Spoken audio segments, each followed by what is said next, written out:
Kali ini saya mau menceritakan kembali sebuah artikel menarik yang ditulis oleh Faisal Tehrani. Beliau adalah pengarang dan seorang doktor filsafat dari Universitas Kebangsaan Malaysia. Sekarang ia juga menjadi peneliti pada universitas yang sama. Artikel itu berjudul Madanifobia dalam kalangan Melayu yang dimuat di portal Malaysia Kini pada 16 Agustus lalu.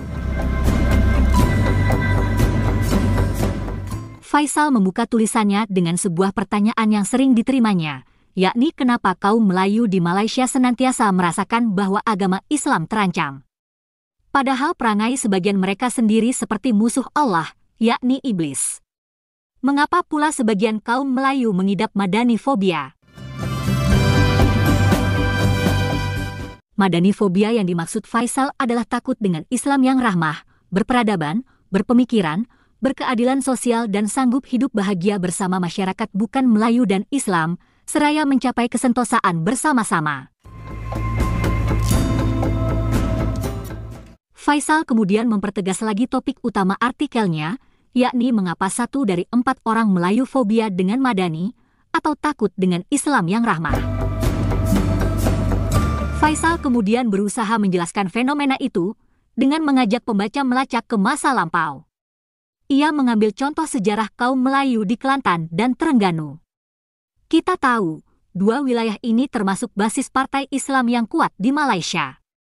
Faisal mengangkat kembali catatan Abdul Qadir Munshi ketika berlayar ke pantai timur Tanah Melayu pada abad ke-19. Menurut Faisal, Munshi telah mendokumentasikan antara lain kezaliman penguasa Melayu, keganasan yang mereka lakukan, perang saudara, pelacuran dan penghambaan karena terlilit utang. Munshi mencatat pula keadaan di zaman itu, yakni fenomena pelaku kriminal yang gara-gara ingin melepaskan diri dari hukuman tertentu, telah menyerah diri kepada pemerintah Melayu dan sanggup menjadi hamba. Nah, karena para hamba tersebut pada dasarnya bekas perampok dan penjahat, mereka pun kemudian justru semakin leluasa melakukan kejahatan di kampung Melayu atas nama hamba raja tertentu. Di antaranya dengan merampas harta benda orang kampung. Faisal kemudian membawa pembaca ke situasi sekarang dengan menganalogikan fenomena serupa pun terjadi saat ini. Ia mengungkapkan bahwa hari ini samseng atau perampok itu boleh menjadi calon dalam pilihan raya atau pemilu di Malaysia. Ada baiknya pula saya sampaikan cuplikan artikel Faisal ketika mengutip catatan Munshi dengan pengucapan bahasa Melayu Malaysia, yakni sebagai berikut. Munshi mencatatkan perihal kesamsengan itu begini. Syahadan adalah sebab segala perkara ini jadi sebab aniaya rajanya dan tiada betul perintahnya. Maka pecahlah hati segala rakyat. Maka adalah pada fikiran mereka itu, baiklah aku miskin demikian, tiada susah, dapat pagi, dapat petang, makan petang. Dan kalau ada berharta atau berumah baik atau berladang dan kebun besar, nescaya dicarikan raja sesuatu jalan, diambilnya dan dipinjamnya atau dimintanya. Maka jikalau tiada diberi, dirampasnya, dan kalau melawan, habis sekalian anak buah dibunuhnya dan didendanya. Skim sebabnya negeri Terengganu itu tiada ramai, dan segala orang dagang pun takut masuk, dan segala saudagar pun tiada.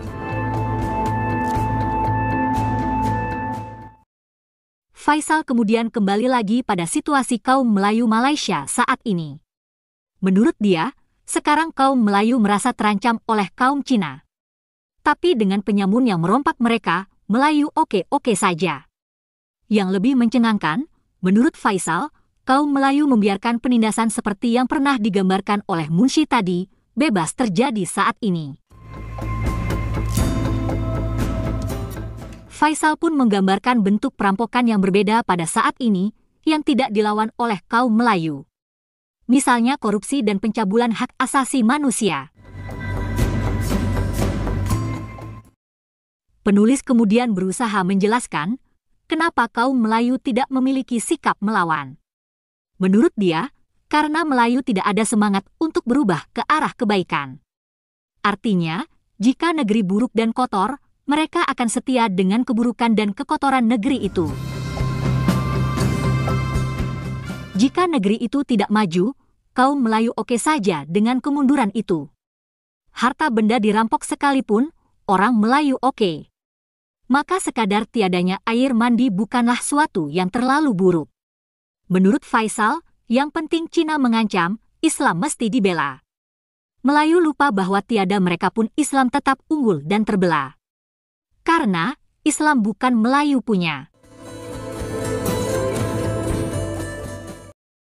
Faisal kemudian mengutip Profesor Diraja Ungku Aziz yang pernah menulis sebuah artikel pendek berjudul Tragedi Pemikiran Melayu. Intinya menurut Profesor Aziz, kaum Melayu tidak sanggup berubah, tidak suka meneliti dan tidak mau berpikir dengan mendalam. Dengan kata lain, jauh dari sikap saintifik.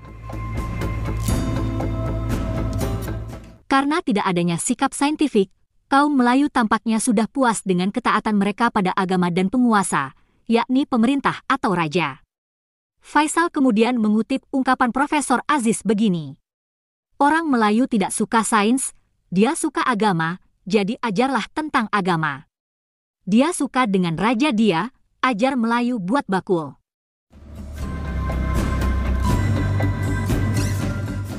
Menurut Faisal, ketakutan Melayu kepada Madani, dan kegemaran mereka kepada hal-hal yang tidak membangunkan pemikiran, dan tidak berperadaban, amatlah mengusik.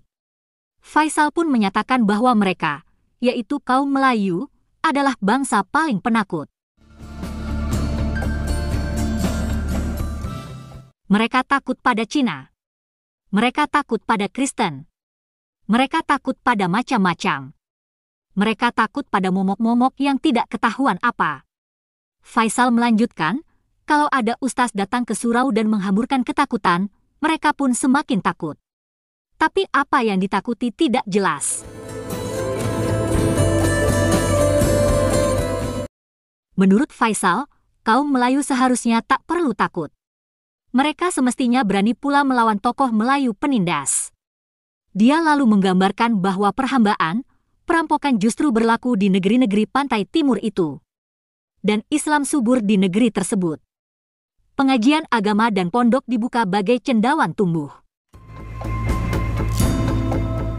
Tetapi agama di sana, menurut Faisal, tidak mengajarkan mereka melawan penindasan seperti yang diajarkan oleh Rasulullah Shallallahu Alaihi Wasallam. Agamawan mengajarkan perkara takut. Maka orang Kelantan dan Terengganu diwariskan dengan sifat seperti itu. Di Kedah, hal yang tidak begitu berbeda juga berlaku. Dengan keadaan seperti itu, menurut Faisal, umat sangat rapuh dan bisa berantakan sedemikian rupa. Melayu takut dengan perkara-perkara yang tidak diketahui jelas itu pun. Dan dalam sejarahnya, hal itu terjadi sejak dulu. Begitulah pendapat Dr. Faisal Tehrani.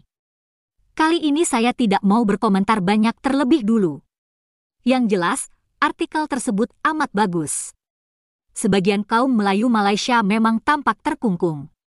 Boleh jadi, hal itu juga dampak feodalisme yang dipelihara dalam kehidupan kaum Melayu Malaysia. Dalam masalah pemikiran, orang Indonesia tampak lebih terbuka, karena telah mengalami banyak hal dan menerima banyak pengaruh, bahkan sejak zaman pergerakan nasional. Proses revolusi untuk mendirikan Indonesia dan mempertahankan kemerdekaan juga banyak mengubah pola pikir bangsa Indonesia.